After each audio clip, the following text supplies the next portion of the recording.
Hi, I'm Dempsey Pulot, and this week I'm reviewing...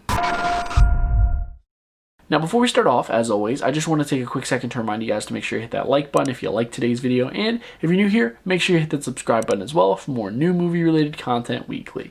But without further ado, let's jump into today's film. 7500 was directed by Patrick Walrath and stars Joseph Gordon Levitt as an airline pilot who struggles to keep control over his plane after a group of hijackers attempts to enter the cockpit mid-flight. Now, it's been a hot minute since we've seen Joseph Gordon Levitt in anything big, but here he bursts right back onto the scene like nothing's changed. And honestly, his performance here is phenomenal. No pun intended, but he really does carry the film all the way. And I'd argue that watching him here is like watching a one-man show, because at some point, minor spoiler alert, he's forced to deal with the situation on his own. And when he's not trying to outsmart the terrorists, he's forced to react to everything that they're doing right outside his door through this small monitor that's in the cockpit with him. It's really tough. I mean, you can imagine how hard it is for him to choose between letting them in the plane or letting them harm another passenger. In fact, the only indication that we ever really get of how he feels or what he wants to do, or, you know, just his futility in general, is through his facial expressions.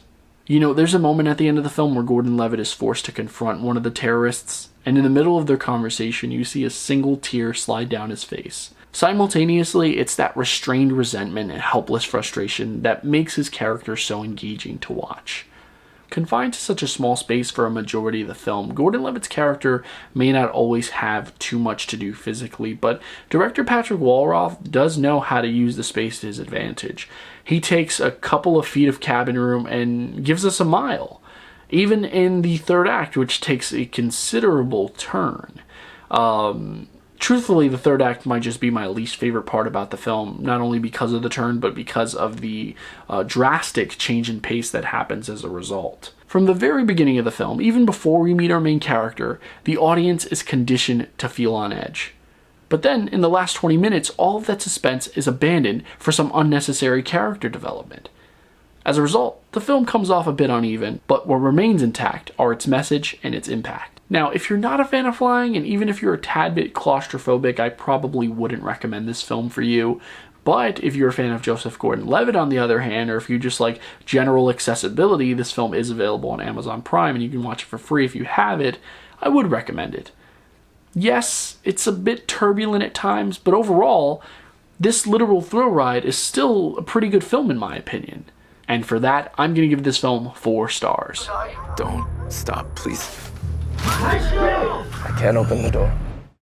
Guys, thanks so much for taking the time out of your day to view this video. It really does mean the world to me. And once again, if you like this video, please make sure to hit that like button. And if you're new here, make sure to hit that subscribe button as well for more new movie-related content weekly. Now, if you happen to see this movie, if you loved it, if you hated it, let me know what you thought about it down below in the comment section. I look forward to reading and responding to all of your comments. Probably my favorite part about being a content creator, just having that interaction with you all. So I look forward to seeing what you guys have to say. But yeah, that's pretty much all the time for you that I have today. I do have a lot of other projects that I'm currently working on, so be on the lookout for more new content soon. In the meantime, I should probably get back to work, right? Until next time, I'm Dempsey Pulot. Take care.